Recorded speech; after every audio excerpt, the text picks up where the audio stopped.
جرمنی نے اپنے لیڈر کو الوداع کہہ دیا ہے۔ وہ اپنی بالکونی پر باہر آئی اور پورے ملک میں لوگوں نے 6 منٹ تک کھڑے ہو کر تالیاں بجائیں۔ اقتدار کے 16 سالوں میں اینجلا مرکل نے اپنے کسی بھی رشتہ دار کو ریاستی عہدے پر تعینات نہیں کیا۔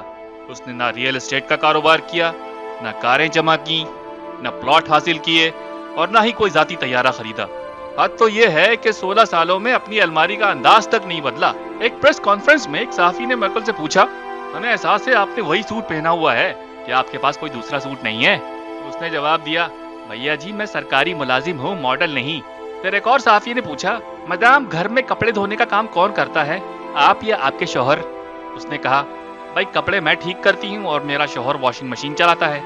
اینجلا مرکل سے ایک اور پریس کانفرنس میں کسی نے پوچھا، کیا آپ کے پاس کوئی گھریلو ملازمہ بھی ہے جو آپ کا گھر صاف کرتی ہو، کھانا تیار کرتی ہو وغیرہ؟ تو اس کا جواب تھا، نہیں بھائی میرے پاس کوئی نوکر نہیں ہے اور نہ ہی مجھے اس کی ضرورت ہے، میں اور میرے شوہر مل جل کر یہ سارے کام کر لیتے ہیں۔ محترمہ مرکل کسی دوسرے شہری کی طرح ایک عام اپارٹمنٹ میں رہتی ہیں۔ وہ جرمنی کی چانسلر منتخب ہونے سے پہلے جس اپارٹمنٹ میں رہتی تھی انہوں نے اسے آج تک نہیں چھوڑا، اور وہ ایک بھی ولا، مکان، تالاب یا باغ کسی کی بھی مالک نہیں ہے۔ یورپ کی سب سے بڑی معیشت کی چانسلر اینجلا مرکل ہمیشہ اقدار، بے لوث اصولوں، حقائق اور ہمدردی سے چلنے والی قیادت کی عظیم مثال رہیں گی۔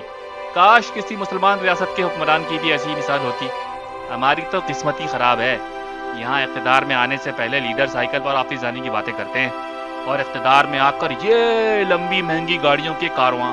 اپنی قسمت جیسی بھی ہو، آپ نے سبسکرائب کیے بغیر نہیں جانا اور بیل آئیکن تو لازمی دبانا ہے۔ تو بھیا ملتے ہیں اگلی ویڈیو میں، تب تک کے لیے اجازت۔